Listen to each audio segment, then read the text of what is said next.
Time to continue the turbo build. Let's see what's going on.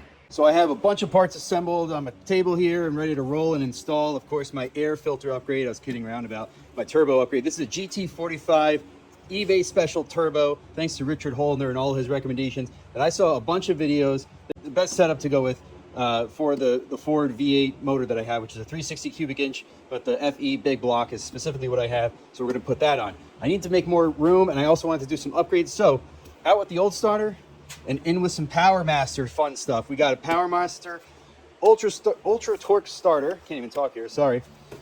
And for your FE guys, there's the part number there, 9606. I also got a high output alternator, 8-57141. I got some stainless steel piping behind there, 2.5 inch and 3 inch. 2.5 inch for the feed, 3 inch for the exhaust. And I got a bunch of On3 performance goodies here. There's my oil feed line and some V-bands and stuff. So let's keep moving. All right, so I cheated and I already looked at this, but I want to show you how well this is packaged. I really love how Powermaster packages this. Look, I swear, you open it up and it was just like this.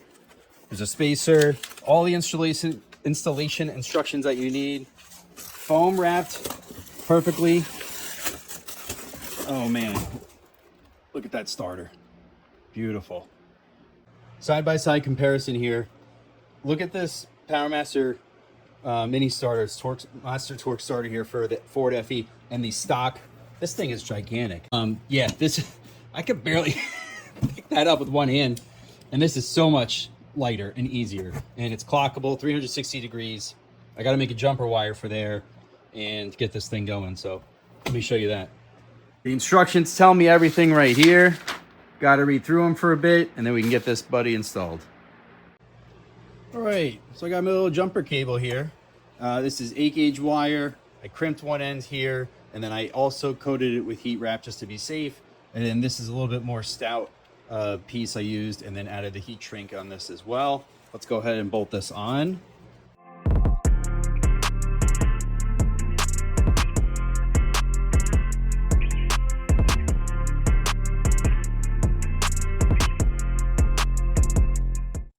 All right, so I'm doing some quick math here.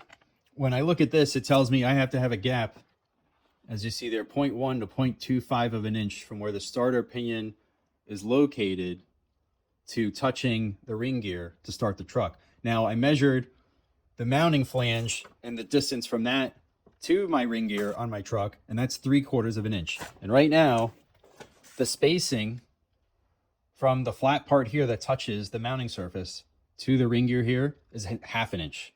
So it's close. 3/4 of an inch minus the 1/2 inch leaves me a 1/4 inch gap, which would be exact. All right, let's try to get this in from the bottom. Got my tape measure, got my starter. Let's get under there, see what this looks like.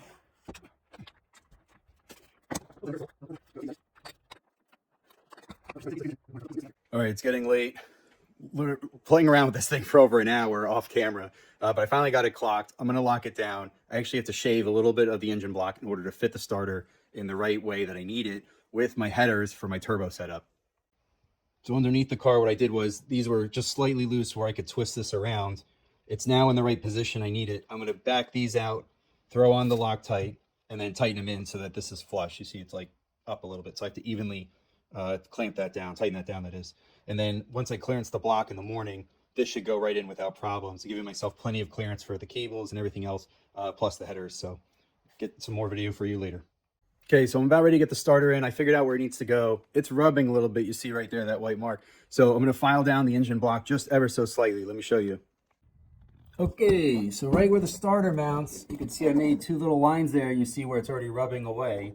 So I'm going to use McGraw. This is from Harbor Freight. This air die grinder, this 90-degree die grinder here. This will help me using the angle grinder to get in there really tight and ground that down.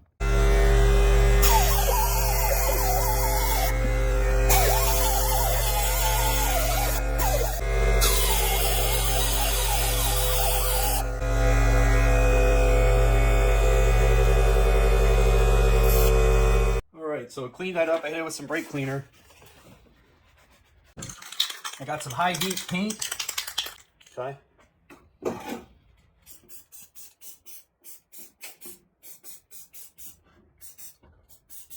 All right, that should be fine. Just to coat it, you know, I don't want it to rust at all, and then that's all going to be covered anyway. So don't need it to be pretty. I just need it to do the job.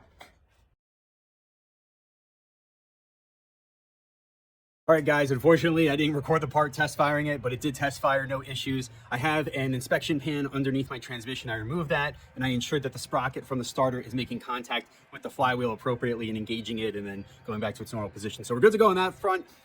The spark plug wires are pulled, and I'm doing other work. I have a turbo build going on, and I upgraded the alternator as well. So make sure you go to my profile, check out the other videos, follow me along in the turbo build. I'm giving the Powermaster torque starter definitely thumbs up in the upgrade department. If you have any questions, let me know. Take care. Speak to you soon.